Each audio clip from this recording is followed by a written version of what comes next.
अपने गुरु महादेव के चरणों में प्रणाम करता हूँ। इस कालखंड के प्रथम शिव शिष्य भैया साहब श्री हरिंद्रानंद जी के चरणों में प्रणाम करता हूँ। शक्ति स्वरूपा माँ दीदी नीलमानंद के चरणों में प्रणाम करते हुए आप सभी गुरु भाई बहनों को प्रणाम करता हूँ। और आज एक बहुत ही सुंदर अनुभूति मैं आप सबसे शेयर करना चाहता हूँ। और इसकी शुरुआत होती है 26 जनवरी 2026 एक दिवसीय चर्चा से, जो हमने राकेश मार्ग गाजियाबाद में रखी थी। और इस चर्चा में सम्मिलित होने के लिए जयपुर से चल के एक गुरु बहन आती हैं जिनका नाम पिंकी मंडल है, और वो इस चर्चा में सम्मिलित होती हैं।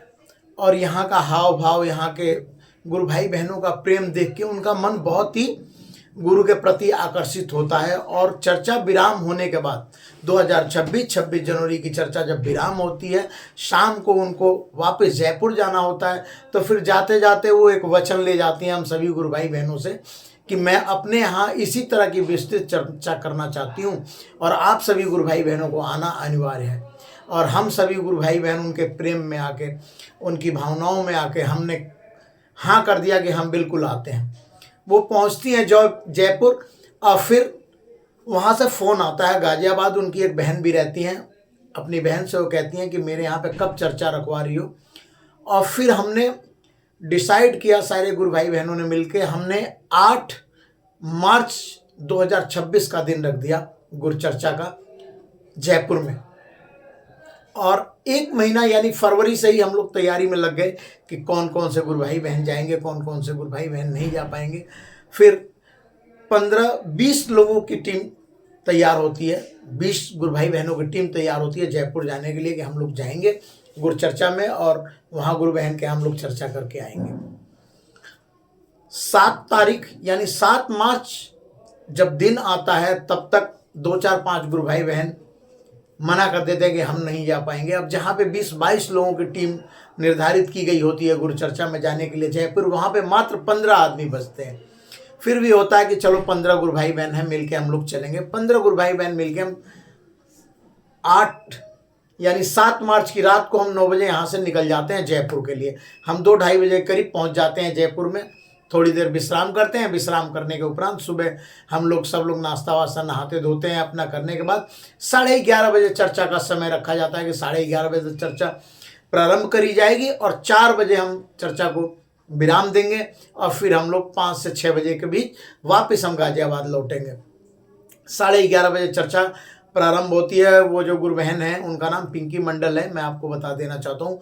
और बड़े ही जोर शोर से उन्होंने वहाँ पे गुरु के चर्चा की तैयारी कर रखी थी। और उन्होंने बहुत ही अच्छे तरीके से यहाँ से जो भी 20-15 गुरु भाई बहन गए थे, सबका उन्होंने बहुत ही भव्य तरीके से स्वागत भी किया, बहुत मान सम्मान किया।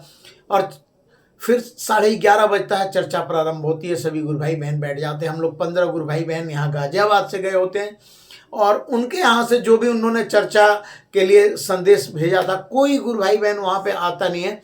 11:30 बजे चर्चा प्रारंभ हो जाती है। हम सभी गुरु भाई बहन भी सोच में रहते हैं कि चलो अभी प्रारंभ हो रहा है, धीरे धीरे लोग आने लगेंगे। करते कराते 1-1.5 घंटा बीत जाता है। 1-1.5 घंटा बीतने के उपरांत भी हम 15 के 15 और 2-3 या 5 आदमी उनके घर के होंगे या 20 आदमी होंगे हम लोग। फिर सबके मन में चिंता होने लगती है, क्योंकि उन्होंने बहुत सारा खर्चा कर रखा था, टेंट, साउंड, इस तरह से बहुत ही भव्य तरीके से उन्होंने आयोजन कर रखा था, जैसे कि 2-4-5 हज़ार लोग आने वाले हों। और वहाँ पे मात्र 20 लोग पहुँचे रहते हैं। 15 तो हम ही होते हैं और 5 उनके घर के 5 या 10 होंगे। फिर से जब चर्चा 1-1.5 घंटा बीत जाती है, यानी 1:30 बजे का जब समय आता है, 2 घंटा बीत जाता है, तो और हम लोग भी निराश हो जाते हैं कि हम लोग इतनी दूर से चल के आए, गुरु भाई बहनों को बताने के लिए कोई आया नहीं। फिर हम लोग एक मन में विश्वास रहता है हम लोगों का कि महादेव निराश तो नहीं करेंगे, लोग आएंगे तो जरूर। लेकिन जब 1:30 बज जाता है, 2 बज जाता है, तो गुरु बहन वो रोने लगती हैं। अब वो रोने लगती हैं, उनको देख के सभी लोग भावुक हो जाते हैं। बहुत ही सब लोगों के आंखों से आंसू आने लगते हैं कि भाई गुरु बहन ने इतना खर्चा किया है, कोई आया नहीं। और वो बहुत हताश निराश हो जाती हैं। सब गुरु भाई बहनों ने फिर समझाया भी कि आप बिना मतलब की चिंता मत कीजिए, वही होता है जो महादेव चाहता है। लेकिन उनका धैर्य बिल्कुल टूट चुका होता है और वो 2-3 घंटे से लगातार रोती रहती हैं। और फिर महादेव चमत्कार करते हैं कि ऐसा महसूस हो रहा था सभी गुरु भाई बहनों को कि यहाँ कोई नहीं आएगा। और फिर धीरे धीरे धीरे 2-2:30 बजे से लोग आना प्रारंभ हो करते हैं और फिर धीरे धीरे वो पंडाल बहुत भर जाता है और वहाँ पे 97 नामों की घोषणा होती है। 97 गुरु भाई बहनों ने शिव को अपना गुरु बनाया और फिर उस गुरु बहना को सबने कहा कि गुरु बहन आप हताश और निराश मत होइए, क्योंकि अगर आपके हिसाब से ये दुनिया चलने लगे या आपके हिसाब से लोग चलने लगे तो फिर तो कोई बात ही नहीं रह जाती है, फिर तो सब लोग शिव के करीब पहुंच जाएंगे। लेकिन महादेव उन्हीं लोगों को अपनी चर्चा में बुलाता है जिसे महादेव खुद चाहता है। आपने परिश्रम किया, बहुत अच्छा परिश्रम रहा आपका, लेकिन आप व्यर्थ में इस बात की चिंता मत कीजिए कि भीड़ नहीं आ पाई या लोग इकट्ठा नहीं हो पाए। मैं खुद की अनुभूति बता रहा हूँ कि बहुत बड़ा चमत्कार हुआ। जो गुरु बहन पूरी चर्चा में 2-3 घंटे बैठ कर रोती रहीं, वो गुरु बहन शाम को बहुत हंसी खुशी से गुरु महादेव की चर्चा को सुना और फिर विराम किया। और यहाँ तक कि विराम होने के बाद भी लोग आए हैं, विराम होने के बाद भी लोग आए हैं। महादेव ने ऐसी लीला रची है। और मेरा भी नंबर आया था। मैंने एक चर्चा में एक बात कही थी कि छोटी सी बात मैंने एग्जाम्पल के तौर पे कहा था गुरु बहन से कि देखिए, अगर साहब ने भी ये सोच लिया होता कि मैं हार गया हूं, 14 गुरु बनाए साहब ने, जैसा कि आप सभी लोग जानते हैं। 14 गुरु बनाने के बाद साहब ने भी सोच लिया होता, पहले दूसरे तीसरे चौथे ही गुरु में सोच लिया होता साहब ने कि नहीं मैं अब कुछ नहीं कर पाऊंगा, तो शिव नहीं मिले होते। लेकिन साहब ने 14 बार गुरु बदलने के बाद एक अनोखा इतिहास रखा कि शिव को हम लोगों के सामने रख दिया।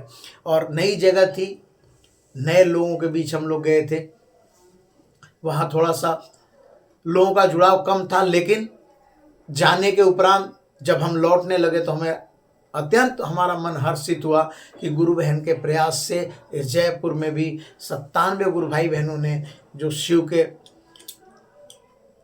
को अपने गुरु स्वरूप में स्वीकार किया है। महादेव समस्त गुरु भाई बहनों को इतनी शक्ति दें। और फिर हम वादा करके आए कि हम फिर जरूर लौट के आएंगे, यहाँ पे और भी विशाल आयोजन करेंगे शिव गुरु महोत्सव का। और गुरु बहन बहुत खुश हुई। अंततः मेरा कहने का मतलब यही है कि जिनका विश्वास डगमगा रहा था कि लोग नहीं आएंगे, उस विश्वास को प्रबल करने के लिए खुद महादेव ने इतने लोगों को भेज दिया कि 97 गुरु भाई बहनों ने उनके क्षेत्र में गुरु नाम की घोषणा करवाई। इन्हीं शब्दों के साथ मैं आप सभी गुरु भाई बहनों को प्रणाम करता हूँ।